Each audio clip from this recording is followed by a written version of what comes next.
कभी सोचा है एक इंसान कितनी ही डार्कनेस झेल सकता है, वो भी बिना टूटे बिना गिरे।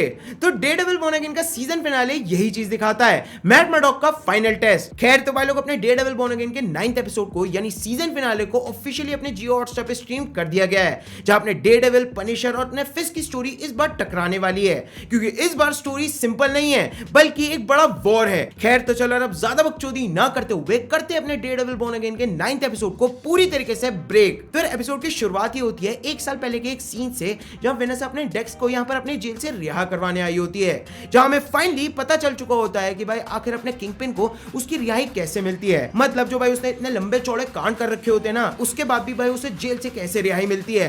तो भाई मार्वल वाले ने अपना पत्ता झाड़ते हुए बस यही रीजन देकर इस टॉपिक को यहीं खत्म कर दिया है कि पूरी एफबीआई करप्टेड है, जिस वजह से अपने फिस्ट को यहाँ रिहाई मिल गई है। खैर इसके बाद वेनेसा यहाँ पर अपने डेक्स को एक नया मिशन देती है और उसे कहती है कि मेरे बिजनेस में एक चोर अपनी टांग अड़ाता जा रहा है, जिसका नाम है बेंजामिन कफारो और जिसका वकील है फॉगी नेल्सन। तो भाई तुम्हें इन दोनों को ही यहाँ खत्म करना होगा। और वहीं पर अपने फॉगी का नाम सुनते ही अपने डेक्स ये बोलता है कि भाई अतीत कभी भी पीछा नहीं छोड़ता। फिर इसी के बाद यहाँ पर इंट्रो आता है और फिर हमें पता चलता है कि भाई अपने फिस्ट को ऑलरेडी अपने वेनेसा के सीक्रेट के बारे में पता था कि उसी ने अपने फॉगी को मरवाया है। खैर अगले सीन की यहाँ शुरुआत होती है एक हॉस्पिटल से, जहां मैट अपने बुलेट वाउंड से अपना रिकवरी हो रहा होता है, तो वहीं अपना फिस्ट अपने बग को भेजता है उसे खत्म करने के लिए। बट सरप्राइज, मैट वहां से ऑलरेडी वैनिश हो जाता है। बग कंफ्यूज है और टेंशन बढ़ती जा रही है, तो ये ओपनिंग सीन भाई ये बता देता है कि भाई अब गेम सीरियस होने वाला है। देन मैट अपने घर वापस पहुंचता है, लेकिन एक चौंकाने वाला सरप्राइज उसका वहां इंतजार कर रहा होता है। फ्रैंक कैसल यानी दी पनिशर उसका वहां इंतजार कर रहा होता है, जिसको कैरेन उसे वहां अपने मैट की सेफ्टी के लिए यहाँ बुलाती है कि अपने बुलजाय के भागने के बाद अपने मैट के ऊपर भी खतरा मंडरा रहा है। जहां अपने फ्रैंक का स्टाइल भाई अब भी सेम होता है, नो नॉनसेंस नो मर्सी, लेकिन दोनों के बीच वहां ऑकवर्ड टेंशन भी होती है कि भाई अपने मैट अब भी अपने जस्टिस के रूल्स को फॉलो कर रहा होता है और फ्रैंक का रूल बस एक ही होता है, जो बुरा है उसका दी एंड होना है। तभी वहां पर अपनी एंटी विजिलेंटी टास्क फोर्स भी उसके अपार्टमेंट पे रेड मार देती है, जिस सीन में फुल एक्शन ब्लास्ट होते हैं और अपनी टास्क फोर्स भी अपने पनिशर स्टाइल के वेस्ट में आई होती है। मैट और फ्रैंक यहाँ पर मिलकर फाइट करते हैं, लेकिन अपने अपने स्टाइल में। मैट कंट्रोल में रहता है, फ्रैंक अपने प्योर रेज में आ जाता है, मतलब खून खराबे वाले स्टाइल में आ जाता है। और फाइट खत्म होते ही भाई एक पॉइंट पर दोनों के बीच यहाँ लड़ाई हो जाती है। मैट चिल्लाने लग जाता है कि तुम्हें खून बहाने के अलावा कुछ और नहीं आता क्या, तुम सब कुछ बर्बाद कर देते हो।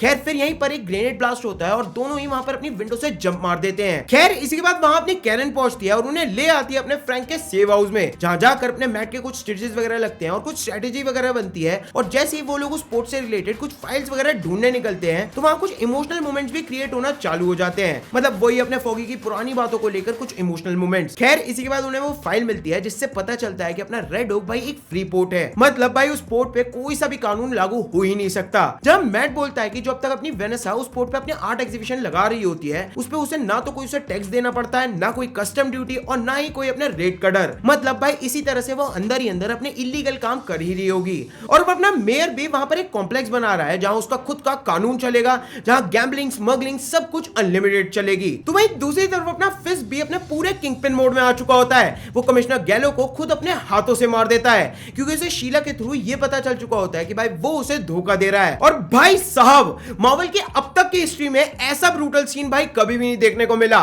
और मानना पड़ेगा कि भाई इस बार अपने मार्वल ने भाई अपने हाथ पीछे नहीं खींचे, मतलब भाई इतना ज्यादा ब्रूटल। खैर उसी के बाद अपना किंगपिन यहाँ अपना मार्शल लॉ को इन्फोर्स करा देता है, मतलब 8 बजे के बाद बिल्कुल कर्फ्यू, विजिलेंटीज पर बैन, मतलब भाई फुल अपना राज। जहां टीवी पे आके वो अपनी सेफर स्ट्रीट्स इनिशिएटिव को अनाउंस करता है, लेकिन हमें पता है ये सिर्फ उसका एक मास्क है, उसकी असली वजह छुपाने के लिए।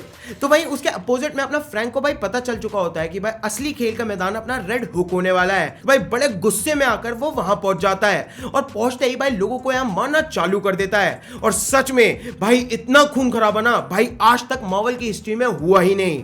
बट भाई अकेला बंदा है, भाई कितनों से ही लड़ लेगा, आखिर में वो हार ही जाता है। तो वहीं अपनी मैट और कैरन भी अपने रेड हुक पे पहुंच जाते हैं, और जहां पर अपना मैट ऑलमोस्ट भाई रेडी हो चुका होता है अपने फिस्ट को यहां पर मारने के लिए, लेकिन कैरन उसे वहां रोक देती है। उसे याद दिलाती है कि तुम डेयरडेविल हो, तुम फिस्ट नहीं हो और तुम अभी रेडी नहीं हो उससे लड़ने के लिए। अपनी हालत देखो। जब मैट के अंदर के स्ट्रगल को हम यहाँ पीक होता देखते हैं, गिल्ट, एंगर, कंफ्यूजन, यहाँ उसका सब कुछ मिक्स हो चुका होता है, लेकिन वो डिसाइड करता है कि ये वॉर तो होकर रहेगी, लेकिन इस बार उसके तरीके से।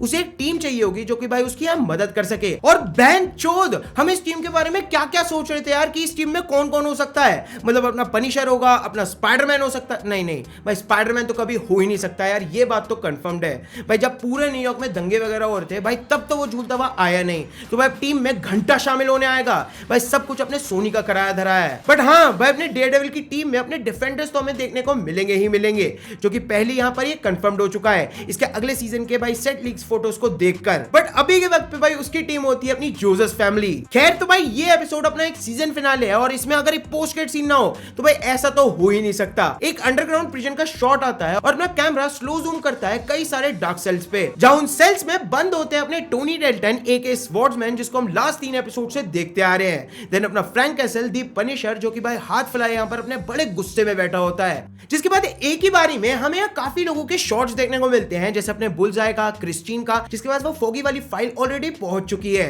देन लास्ट अपनी हेदर का, जिसके बाद फाइनली यहाँ ये दिखाया जाता है कि अपना फ्रैंक कैसल एस्केप कर जाता है उस अंडरग्राउंड सेल से। खैर, एपिसोड 9 यहाँ पर एक बड़े क्लिफ हैंगर पे खत्म होता है, जो कि क्लियर कर देता है कि भाई अगले सीजन में हमें एक बड़ी वॉर दिखने वाली है अपने डेयरडेविल और अपने किंगपिन के बीच में, जहां ये एपिसोड सिर्फ एक्शन नहीं, इमोशन और आइडेंटिटी क्राइसिस का ब्लेंड था। बिकॉज अपना Matt Murdock is down but he is not out. तो यार ये था मेरा डेयरडेविल बॉर्न अगेन के 9th एपिसोड को लेकर एक छोटा सा ब्रेकडाउन।